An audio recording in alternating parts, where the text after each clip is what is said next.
যুক্তরাজ্যে ব্যস্ত সময় কাটছে প্রধান উপদেষ্টা। লন্ডনে পাচ্ছেন কিং চার্লস হারমোনি অ্যাওয়ার্ড। কাল তারেক রহমানের সঙ্গে বৈঠক। সাবেক ভূমিমন্ত্রী সাইফুজ্জামান চৌধুরীর বিপুল পরিমাণ সম্পদ জব্দ করল যুক্তরাজ্য সরকার, নিশ্চিত করেছে আল জাজিরা। আমির হোসেন আমুর মদদে আঙুল ফুলে কলা গাছ ব্যাংকার জাহাঙ্গীর। তদন্তে দোষী হল নেয়নি ব্যবস্থা বিপাকী নিরপরাধ কর্মকর্তারা। ঈদের ছুটি কাটিয়ে রাজধানীতে ফিরছে কর্মজীবী মানুষ। মহাসড়কে চাপ কম থাকায় ফিরতি যাত্রা স্বস্তির লঞ্চও বেড়েছে চাপ। 58 দিনের নিষেধাজ্ঞা শেষে সাগরে মাছ ধরা শুরু। জাল নিয়ে গভীর সমুদ্র জেলেরা ঝাঁকে ঝাঁকে মাছ ধরা পড়ার আশা।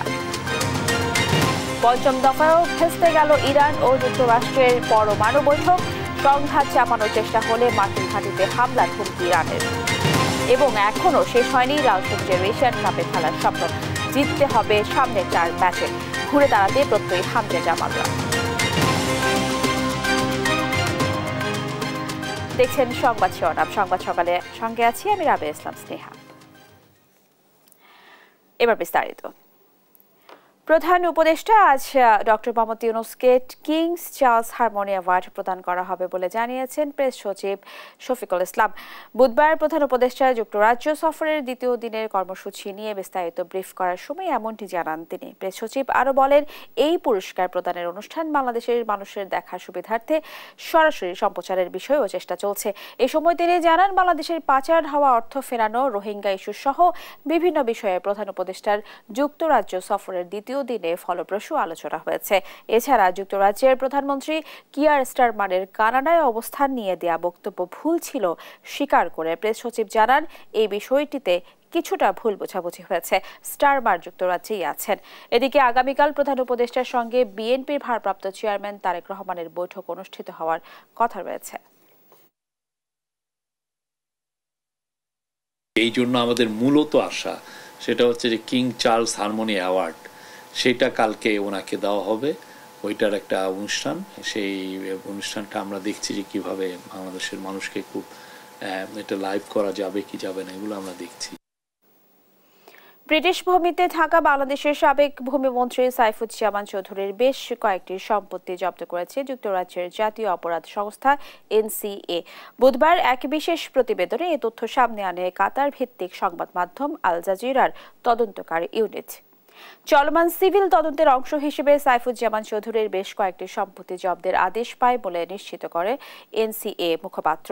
এতে সাইফুজ্জামান এসব সম্পদ বিক্রি বা হস্তান্তর করতে পারবেন না বলে জানায় সংস্থাটি। মূলত যুক্তরাজ্য 350টি সম্পদের খবর সামনে আসে।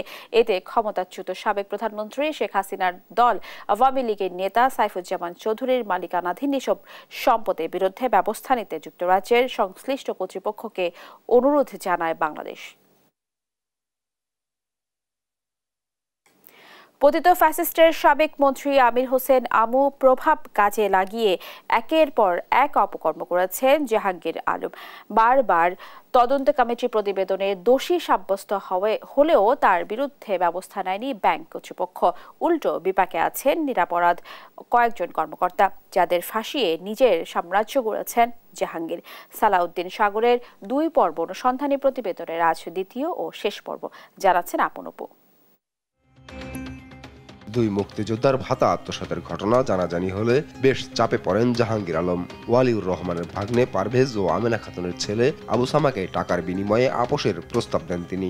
রাজি না হলে বেনাপোলের তৎকালীন পৌর মেয়র আশরাফুল আলম লিটনের মাধ্যমে আমির হোসেন আমুর সঙ্গে যোগাযোগ করে নিজেকে রক্ষার চেষ্টা চালান জাহাঙ্গীর। ব্যাংক কর্মকর্তা জাহাঙ্গীর আলম ওইটি আমাকে একদিন ডাকছিল, ডেকে বলছিল যে এই টাকাগুলো আমরা যা তুলেছি এই টাকাগুলো ব্যাংকে জমা দিয়ে আমরা দিচ্ছি, তোমরা ব্যাংকে জমা দিয়ে দাও। যে ভাই আমি এই টাকা দিচ্ছি, যে টাকা উত্তোলন হয়েছে আমাকে দিচ্ছে, যে আমার না আমি দিচ্ছি আপনি জমা দেন আপনার নামে। বলছে আমরা বেশ কিছু ব্যাংকের কর্মকর্তা ফেসে যাচ্ছি, আমাকে চাকরি বাঁচানোর সাথে আপনি এইটুকু করেন। জাহাঙ্গীর আলমের নতুন চেক ইস্যুর বিষয়টি অনুসন্ধানে গিয়ে খোঁজ মিলে অবসরপ্রাপ্ত ব্যাংক কর্মকর্তা রবিউল ইসলামের, যার হাত দিয়ে আমিনা খাতুনকে আত্মীয় পরিচয় দিয়ে নতুন চেক বই নিয়েছিলেন জাহাঙ্গীর। কিন্তু রবিউল ক্যামেরায় কথা বলতে রাজি না হওয়ায় গোপনে ধারণ করা হয় তার বক্তব্য।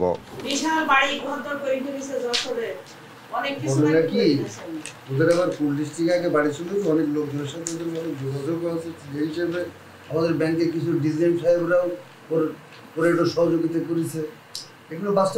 2013 সাল থেকে 2018 সাল পর্যন্ত অর্থ আত্মসাৎ হলেও কোনো ব্যবস্থা নেওয়া যায়নি জাহাঙ্গীরের বিরুদ্ধে।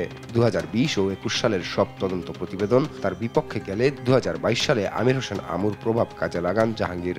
আমুর ডিও লেটারের মাধ্যমে নিজের বরখাস্তের আদেশ প্রত্যাহার করে শপথে বহাল ও অর্থ কেলেঙ্কারির পুনরায় তদন্ত করান তিনি। ওই প্রতিবেদনও দোষী সাব্যস্ত হলে বিচারে বিলম্বিত করতে আমুর ভাগ্নি জামাই সোনালী ব্যাংকের তৎকালীন ব্যবস্থাপনা পরিচালক ও প্রধান নির্বাহী আফজাল করিমের নির্দেশে প্রায় 20 জন নিরপরাধ ব্যাংক কর্মকর্তাকে ফাঁসানো হয়। তাদের কেউ শোকজ, কেউ সাময়িক বরখাস্ত, কেউ বা পদোন্নতি বঞ্চিত হয়ে আছেন। এদিকে অভিযুক্ত জাহাঙ্গীর আলম 2011 সাল থেকে চাকরিতে প্রবেশ করে 5-6 বছরের মধ্যে যশোর স্টেডিয়াম পাড়ায় জমি কিনে গড়ে তোলেন অট্টালিকা। নিজেকে নির্দোষ দাবি করলেও ক্যামেরায় কথা বলতে রাজি হননি তিনি। এখানে আমার কোনো বক্তব্য নাই আর কি, বুঝতে পারছেন? কারণ আমি সেখানে কর্মরতই না, আমি কি বক্তব্য দেবো আপনারা বলেন? যারা ওখানে কর্মরত ছিল তারা বলতে পারবেন যে কি ঘটনা ঘটেছে। সংশ্লিষ্ট শাখায় কর্মরত ছিলেন না দাবি করা জাহাঙ্গীর আলমের অফিস রেকর্ড বলছে 2012 সালের 24 জুন থেকে 2014 সালের 20 মে পর্যন্ত সোনালী ব্যাংক ঝিকরগাছা শাখায় ক্যাশ অফিসার ছিলেন তিনি। এরপর যশোর কর্পোরেট শাখায় পোস্টিং হলেও অডিট রিপোর্ট বলছে নানা অজুহাতে ঝিকরগাছা শাখায় নিয়মিত যাতায়াত ছিল জাহাঙ্গীরের। বিষয়টি নিয়ে বিব্রত সোনালী ব্যাংক যশোর অঞ্চলের জেনারেল ম্যানেজার। তবে বিচারাধীন বিষয়ে মন্তব্য করতে রাজি নন তিনি। যেহেতু এটা হেড অফিস পর্যায়ে তদন্ত এবং বিচারাধীন অবস্থায় আছে, এই জিনিসটা নিয়ে বক্তব্য করাটা আমার জন্য সমীচীন হবে না। আওয়ামী লীগের আশীর্বাদে ফুলে ফেঁপে ওঠা জাহাঙ্গীর ভোল পাল্টেছেন। 5 আগস্টের পর নিজেকে বিএনপি সমর্থক দাবি করে সাম্রাজ্য রক্ষার চেষ্টা চালিয়ে যাচ্ছেন তিনি, কিন্তু তার বিরুদ্ধে এখনো কোনো ব্যবস্থা নেয়নি সোনালী ব্যাংক কর্তৃপক্ষ। নিউজ ডেস্ক, দেশ টিভি। পরিবারের সঙ্গে ঈদের ছুটি কাটিয়ে রাজধানীতে ফিরতে শুরু করেছে কর্মজীবী মানুষ। বৃহস্পতিবারের গাজীপুরে ঢাকা টাঙ্গাইল ও ঢাকা ময়মনসিংহ মহাসড়কে যাত্রী ও যানবাহনের কোনো চাপে নেই। মুন্সিগঞ্জে ঢাকা মাওয়া এক্সপ্রেসওয়েতেও যাত্রীদের তেমন কোনো চাপ নেই। সরকারি ছুটি শেষ না হওয়ায় ঈদের মধ্যে অনেকাংশেই বেসরকারি চাকুরিজীবী ও গার্মেন্টস কর্মী। তারা বলছেন ঈদ যাত্রার তুলনায় ফিরতি যাত্রা বেশি স্বস্তির। মহাসড়কে নিরাপত্তা নিশ্চিতে আইনশৃঙ্খলা বাহিনী তৎপর রয়েছে।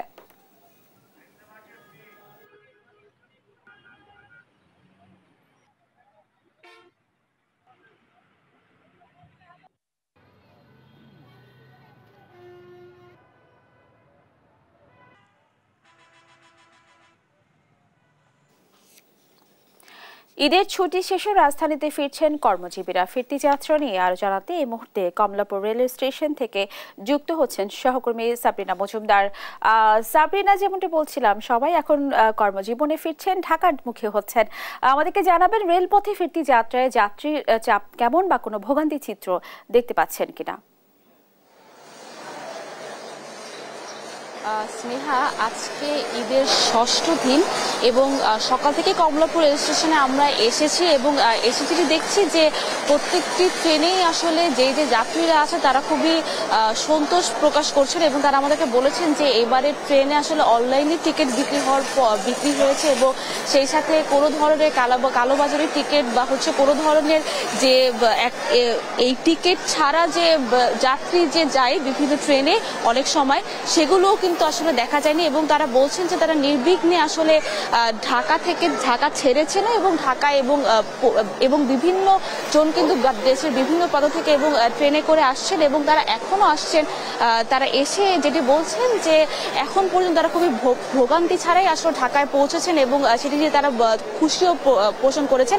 এবং সেই সাথে আরেকটি যেটি বিষয় জানিয়ে দিতে চাই যে আজকে ঈদের ষষ্ঠ দিন, তবে আমরা দেখতে পাচ্ছি যে আজকে ঢাকায় মানুষ ফেরার থেকেও আসলে ঢাকা ছাড়ছে অনেক মানুষ এবং তারাও বলছেন যে আসলে কোরবানির ঈদে কোরবানি দিয়ে তারপরে তারা বিভিন্ন প্রিয়জনদের সাথে আসলে সময় কাটাতে যাচ্ছেন এবং কেউ যাচ্ছেন যে বিভিন্ন জায়গায় ঘুরতে। তো এখন পর্যন্ত এই কমলাপুর রেল স্টেশনে আমরা যেটা দেখেছি যে কোনো ধরনের কোনো নিরাপত্তা ব্যবস্থারও তারা এই কমলাপুর রেল স্টেশনের যে কর্তৃপক্ষ তারা কিন্তু কোনো ঘাটতি রাখেননি। তারা একটু পরপরই ট্রেনে চেক করছেন এবং সেই সাথে যাত্রীদেরকে যত ধরনের ব্যবস্থা দেওয়ার জন্য, যত ধরনের সুযোগ সুবিধা দেওয়ার জন্য যা যা করা দরকার তারা সেই ব্যবস্থা গ্রহণ করছে এবং সেই সাথে যাত্রীরাও এটাই বলছে যে তারাও হচ্ছে বিভিন্ন সুযোগ সুবিধাতে তারা আসলে খুশি এবং তারা আসলে সন্তোষ প্রকাশ করছে। এখন পর্যন্ত 10:30টার আগ পর্যন্ত হচ্ছে বিভিন্ন ট্রেন এখন হচ্ছে যাবে এবং সেই সাথে আরেকটা যদি বিষয় জানিয়ে দিতে চাই যে 9:30 বাজে যখন 9:30টার দিক পর্যন্ত আসলে বিভিন্ন ট্রেন আসলে ঢাকা থেকে ঢাকায় এসেছে এবং 9:30টার পরবর্তী সময় এখন যে ট্রেনগুলো যাচ্ছে তারা হচ্ছে ঢাকা থেকে হচ্ছে বিভিন্ন দিকে যাচ্ছে এবং যাত্রীরা আসলে এখানে আপনি যেটি চারিদিকে হচ্ছে আপনি দেখতে পাচ্ছেন যে এখানে যাত্রীরা আসলে খুব নির্বিঘ্নে আসলে বসে আছেন এবং সেই সাথে ট্রেনের অপেক্ষা করছেন এবং কখন ট্রেন আসবে সেটির অপেক্ষা করছেন এবং তারা হচ্ছে বলছেন যে তারা আসলে কোনো ধরনের কোনো নির্বিঘ্নে আসলে তারা আসতে পেরেছেন এবং নির্বিঘ্নেও তারা হচ্ছে টিকিট কাটতে পেরেছেন এবং তারা এই ঈদ যাত্রা নিয়ে আসলে খুবই সন্তুষ্ট। তো এখন পর্যন্ত এই ছিল সর্বশেষ খবর কমলাপুর রেল স্টেশন থেকে। স্নেহা। সাবরিনা, আপনাকে ধন্যবাদ। দর্শক, শুনছিলাম কমলাপুর রেল স্টেশন থেকে ফিতরি যাত্রার খবর। ঈদুল আজহার ছুটি শেষে নৌপথে কর্মস্থল ফিরছে মানুষ। এই বিষয়ে জানাতে বরিশাল ও চাঁদপুর থেকে সরাসরি যুক্ত হচ্ছেন সহকর্মী শাকিল মাহমুদ ও শরীফ আহমেদ। শুরুতে যাচ্ছি বরিশালে। শাকিল, আপনি আমাদের জানাবেন যাত্রীর চাপ কেমন দেখছেন, সেই সাথে জানাবেন কোনো ভোগান্তি চিত্র দেখতে পাচ্ছেন কিনা। স্নেহা, বরিশালে কিন্তু 2-3 দিন আগে থেকেই কিন্তু ঈদের পরে কর্মস্থলে ফেরা কিন্তু শুরু হয়ে গিয়েছে এবং বরিশালের যে নদী বন্দর আছে সেই নদী বন্দরে আগে ঢাকা বরিশাল রুটে প্রতিদিন 2টি লঞ্চ চলাচল করলেও এখন কিন্তু 6 থেকে 8টি লঞ্চ চলাচল করছে। গতকাল আমরা দেখেছি যে বরিশাল এই নদী বন্দর থেকে 8টি লঞ্চ কিন্তু ঢাকার উদ্দেশ্যে ছেড়ে গেছে। আজ কিন্তু 5টি লঞ্চ এখন পর্যন্ত কিন্তু এই নদী বন্দরে এখনো নোঙর করা আছে। এদিকে যদি অভ্যন্তরীণ রুটগুলোর যদি কথা বলি তাহলে অভ্যন্তরীণ রুটগুলোতেও কিন্তু আসলে প্রতিনিয়ত তারা বিরতিহীনভাবে কিন্তু তারা যাত্রী আনা নেয়া করছে আমরা দেখছি এবং এই অভ্যন্তরীণ রুটে যেমন ভোলা, মেহেন্দিগঞ্জ, পাতারহাট এইসব জায়গা থেকে কিন্তু যাত্রীরা এসে অনেকেই সড়ক পথে কিন্তু তাদের যে গন্তব্য কর্মস্থল সেখানে ফিরছে, আবার অনেকে রাত পর্যন্ত অপেক্ষা করছে এবং লঞ্চে করে তারা কিন্তু ঢাকার উদ্দেশ্যে অনেকেই রওনা দিচ্ছে আমরা দেখছি। তবে অভিযোগ যেটা শুনতে পাচ্ছি এখান থেকে যে যাত্রীরা বলছে যে অতিরিক্ত ভাড়া আদায় করা হচ্ছে। যেমন অভ্যন্তরীণ রুটের যে লঞ্চগুলো আছে সেখান থেকে 50 থেকে 100 টাকা করে কিন্তু বাড়তি ভাড়া নেওয়া হচ্ছে বলে কিন্তু যাত্রীরা অভিযোগ করছে। এর পাশাপাশি ঢাকা বরিশাল রুটের যে লঞ্চগুলো আছে সেখানে আগে ডেকের ভাড়া 300 টাকা থাকলেও এখন কিন্তু 400 টাকা করে নেওয়া হচ্ছে বলে যাত্রীরা জানিয়েছে। এর পাশাপাশি সিঙ্গেল কেবিনের ভাড়া আগে 1000 টাকা থাকলেও সেখানে এখন 1200 টাকা নেওয়া হচ্ছে এবং ডাবল কেবিনের ভাড়া আগে 2000 টাকা থাকলেও সেখানে এখন কিন্তু 2400 টাকা করে নেওয়া হচ্ছে বলে কিন্তু যাত্রীরা জানিয়েছে। তবে এই সব অভিযোগ মানতে নারাজ কিন্তু লঞ্চ মালিক এবং যারা কর্মচারী আছে তারা। আমরা এ বিষয়ে কথা বলেছিলাম বরিশালের যিনি নদীবন্দর কর্মকর্তা আছে তার সাথে। তিনি যেটা জানিয়েছেন যে সরকার নির্ধারিত যে ভাড়া সেটি নেওয়া হচ্ছে সরকার থেকে। ডেকের ভাড়া লঞ্চের 404 টাকা করে নির্ধারণ করা। এর পাশাপাশি কেবিনের ভাড়াও কিন্তু অতিরিক্ত। তবে এতদিন লঞ্চ মালিকরা কিছুটা ছাড় দিয়ে তারা যাত্রী পরিবহন করত, তবে ঈদকে কেন্দ্র করে সরকার নির্ধারিত যে ভাড়া সেই সরকার নির্ধারিত ভাড়াটি কিন্তু তারা নিচ্ছে বলে জানিয়েছে। এর পাশাপাশি আমরা দেখেছি যে বরিশাল নদী বন্দরে নৌ পুলিশ, কোস্টগার্ড সহ আইন শৃঙ্খলা বাহিনীর সদস্যরা কিন্তু সার্বক্ষণিক টহল দিচ্ছে এবং তারা জানিয়েছে যে যাত্রীদের যাতে কোনো ধরনের দুর্ভোগ না হয় সে কারণে কিন্তু তারা সচেষ্ট রয়েছে এবং যে কোনো বিষয় কিন্তু তারা কাজ করছে বলে জানিয়েছে। তো বরিশাল থেকে এতটুকুই ছিল আমার কাছ থাকা সবশেষ। আমরা যাব চাঁদপুরে, সেখানে আছে সহকর্মী শরীফ, আমরা জানবো সেখানকার খবর। শাকিল, আপনি যেমনটি জানাচ্ছিলেন, প্রিয়জনদের সাথে ঈদ উদযাপন শেষে কিন্তু ঢাকায় লঞ্চযোগে ফিরতে শুরু করেছে কর্মজীবী মানুষ। আমি সকাল থেকে চাঁদপুর লঞ্চ ঘাটে রয়েছি। এখানে সকাল থেকে আমি যাত্রীদের ভিড় লক্ষ্য করেছি। আমি যদি আপনার মাধ্যমে দর্শকদেরকে দেখাই, আমরা সকাল থেকে ঢাকার উদ্দেশ্যে এখন পর্যন্ত সকাল 6টায় প্রথম লঞ্চ কিন্তু ঢাকার উদ্দেশ্যে ছেড়ে গেছে। এখন পর্যন্ত ঢাকার উদ্দেশ্যে 6 থেকে 7টি লঞ্চ ছেড়ে গেছে এবং নারায়ণগঞ্জে কিন্তু 5টি ছোট লঞ্চ নারায়ণগঞ্জের উদ্দেশ্যে ছেড়ে গেছে। এখানে চাঁদপুরের যে বিভিন্ন উপজেলা রয়েছে, বিভিন্ন উপজেলার যাত্রীরা এবং পাশের জেলা লক্ষ্মীপুরের যাত্রীরা কিন্তু এই পথে ঢাকায় যাতায়াত করেন, কারণ লঞ্চে যাত্রা আরামদায়ক হয় কিন্তু এই নৌপথে অনেকেই যাতায়াত করেন। আমি যাত্রীদের সাথে কথা বলছি, তারা বলছেন এবার কিন্তু তারা ভোগান্তিতে পড়তে হচ্ছে না, তারা স্বাচ্ছন্দ্যে ঢাকায় ফিরছেন। অপরদিকে আমরা চাঁদপুর লঞ্চ ঘাটে কিন্তু লক্ষ্য করেছি যৌথ বাহিনীর কন্ট্রোল রুম রয়েছে। সকাল থেকে নৌ পুলিশ, ফায়ার সার্ভিস, স্কাউট সহ নানা সংগঠন কিন্তু চাঁদপুর লঞ্চ ঘাটে রয়েছেন এবং যাত্রীদের জন্য কিন্তু সুব্যবস্থা রয়েছে। যাত্রীরা ঢাকায় যাচ্ছেন। আমি এখানে আইন শৃঙ্খলা বাহিনীর সাথে কথা বলেছি, তারা বলছেন যাত্রীদের নিরাপত্তার সাথে সকল ব্যবস্থা তারা গ্রহণ করেছেন যাতে করে কোনো অপ্রীতিকর ঘটনা না ঘটে। এখন কিন্তু চাঁদপুরে স্বাচ্ছন্দ্যে কিন্তু ঢাকায় মানুষ ফিরছেন কোনো ভোগান্তি ছাড়াই। তো এই ছিল চাঁদপুর লঞ্চঘাট থেকে আমার কাছে সবশেষ। আমরা স্টুডিওতে ফিরে যাচ্ছি স্নেহার কাছে। স্নেহা। শাকিল এবং শরীফ, আপনাদের দুজনকে ধন্যবাদ জানাচ্ছি। দর্শক, শুনছিলাম বরিশাল এবং চাঁদপুর থেকে ঈদ পরবর্তী যাত্রার খবরাখবর। ঈদুল আজহা শেষে ঘরমুখী মানুষের ফিরতি যাত্রা শুরু হয়েছে। এই যাত্রা কতটা স্বাচ্ছন্দ্যপূর্ণ হয়ে রয়েছে তা জানতে নারায়ণগঞ্জের ঢাকা চট্টগ্রাম মহাসড়ক থেকে যুক্ত হচ্ছেন সহকর্মী বিল্লাল হোসেন। বিল্লাল, আপনি আমাদের জানাবেন সড়কে যানজট বা কোনো ভোগান্তি চিত্র আছে কিনা, কি বলছে যাত্রীরা? তো ঢাকা চট্টগ্রাম এবং সিলেট মহাসড়কে আজকে যেটি ঢাকামুখী লেন, এই লেনে কিন্তু বাড়তি যানবাহনের চাপ আছে। সকাল থেকেই আমরা দেখেছি, অর্থাৎ যারা পূর্ব দক্ষিণ অঞ্চলে বাড়ির ঈদে তাদের পরিবার পরিজনের সঙ্গে ঈদ করতে গিয়েছিলেন, তারা কিন্তু ইতিমধ্যেই রাজধানীতে ফিরতে শুরু করেছেন। আজকে সকাল থেকেই মহাসড়কের যেটি ঢাকামুখী লেন, অর্থাৎ এই লেনে কিন্তু বাড়তি যানবাহনের চাপ রয়েছে এবং সাইনবোর্ড, শিমরাইল, কাঁচপুর এবং মেঘনা টোল প্লাজা এসব এলাকাগুলোতে কিন্তু বিপুল সংখ্যক যাত্রী, অর্থাৎ ঈদে ঈদ ফিরতি যে যাত্রীরা রয়েছেন তারা কিন্তু রাজধানীর দিকে আসতে শুরু করেছেন।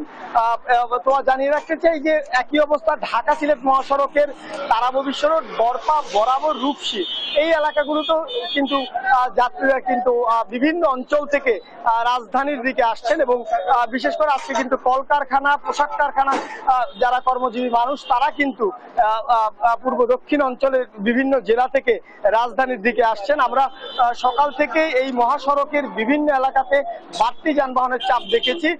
এই মুহূর্তে একটু আমরা দেখাতে চাই যে সাইনবোর্ড এলাকা থেকে মানুষ কিন্তু এখনো আসছে, অর্থাৎ যানবাহনে বিভিন্ন ধরনের যানবাহনে করে তারা রাজধানীতে ফিরতে শুরু করেছেন। পরিবার পরিজনের সঙ্গে যারাই আসলে ঈদ করতে বিভিন্ন জেলাতে গিয়েছিলেন তারা কিন্তু এই ঢাকামুখী যে বিভিন্ন সড়কগুলো রয়েছে সেই সড়কগুলোতে করে আসতে শুরু করেছেন। তবে মহাসড়কের কোথাও আসলে কোনো ধরনের যানজটের খবর কিন্তু আমরা এখন পর্যন্ত পাইনি।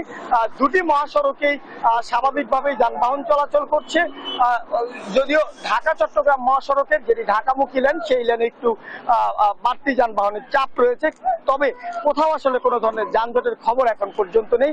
কাঁচপুর হাইওয়ে থানার যিনি ভারপ্রাপ্ত কর্মকর্তা ওয়াহিদুজ্জামান আমাদেরকে যেটি জানিয়েছেন, ঈদের আগে তারা যে 11টি পয়েন্টে অতিরিক্ত পুলিশ মোতায়েন করেছিলেন সেই পয়েন্টগুলিতে এখনো পর্যন্ত পুলিশ সদস্যরা কাজ করছেন, তাদের সঙ্গে আবার যুক্ত হয়েছেন আনসার সদস্যরা। ফলে মহাসড়কের রাজধানীমুখী লেনে যে বাড়তি চাপ সেটি যাতে সামাল দিতে পারে সেই জন্যই তারা তাদের যে কাজ সেটি চালিয়ে যাচ্ছেন। এবছর ঈদ যাত্রায় ঢাকা চট্টগ্রাম সিলেট মহাসড়কে প্রায় কোটি মানুষ বাড়ির পথে ফিরেছিলেন, ঠিক তারাই আবার রাজধানীর দিকে তাদের কর্ম। বিল্লাল, আপনাকে ধন্যবাদ। দর্শক, শুনছিলাম ঈদ পরবর্তী যাত্রায় ঢাকা চট্টগ্রাম মহাসড়কের খবরাখবর। টানা 58 দিনের নিষেধাজ্ঞা শেষে সাগরে মাছ ধরা শুরু হয়েছে। নিষেধাজ্ঞা শেষ হওয়ায় গত রাত থেকে গভীর সমুদ্রে মাছ ধরছেন জেলেরা। ইলিশ সহ দেশের মৎস্য সম্পদে সুষ্ঠু প্রজনন, উৎপাদন, সামুদ্রিক মৎস্য সম্পদ সংরক্ষণ ও টেকসই মৎস্য আহরণের জন্য সাগরে মাছ ধরায় 58 দিনের নিষেধাজ্ঞা দেয় সরকার। অবরোধ শতভাগ সফল হওয়ায় সাগরে বেড়েছে মাছের প্রজনন। এতে সমুদ্রগামী জেলেদের মধ্যে উৎসব বিরাজ করছে। ইলিশ সংরক্ষণের জন্য বরফ উৎপাদন সচল রাখতে বিদ্যুৎ সরবরাহ নিরবচ্ছিন্ন রাখার দাবি মৎস্য ব্যবসায়ীদের। সিলেট ও সুনামগঞ্জ সীমান্ত দিয়ে গভীর রাতে 70 জন বাংলাদেশিকে পুশিন করেছে ভারতীয় সীমান্তরক্ষী বাহিনী।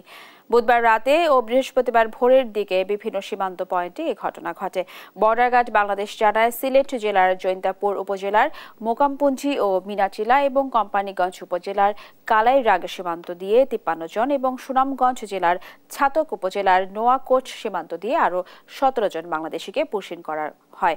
জৈন্তাপুরের শ্রীপুর বিওপি 2টি পরিবারের মোট 17 জনকে, মিনাটিলা বিওপি 4টি পরিবারের 23 জনকে ও কোম্পানীগঞ্জ উপজেলার কালাইরাগ বিওপি 2টি পরিবারের 13 জনকে আটক করেছে। সীমান্তে অনুপ্রবেশ ঠেকাতে বিজিবি টহল জোরদার করেছে।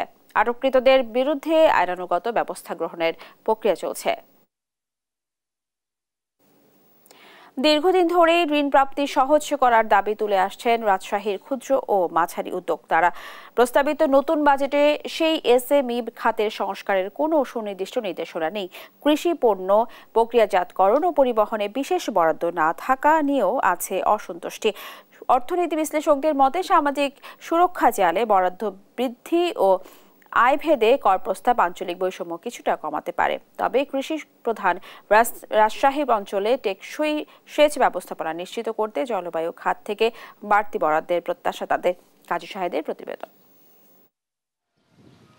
কৃষি নির্ভর রাজশাহী অঞ্চলে অর্থনৈতিক সম্ভাবনা তৈরি করেছেন এখানকার ক্ষুদ্র ও মাঝারি উদ্যোক্তারা। দীর্ঘ সময় ধরে তারা ঋণ প্রাপ্তি সহজ করার দাবি জানিয়ে আসছেন। তবে এবারের প্রস্তাবিত বাজেটেও কুটির, মাইক্রো, ক্ষুদ্র ও মাঝারি বা সিএমএসএমই খাতে কোনো সংস্কার প্রস্তাব না থাকায় খানিকটা হতাশ এই অঞ্চলের প্রান্তিক উদ্যোক্তারা। প্রধান উপদেষ্টা তরুণদেরকে বলে যে আপনার চাকরির পিছনে না ধরে উদ্যোক্তা তৈরি হতে। উদ্যোক্তা কিভাবে তৈরি হবে? তরুণদের জন্য তারা তো কোনো বাজেটই রাখেনি।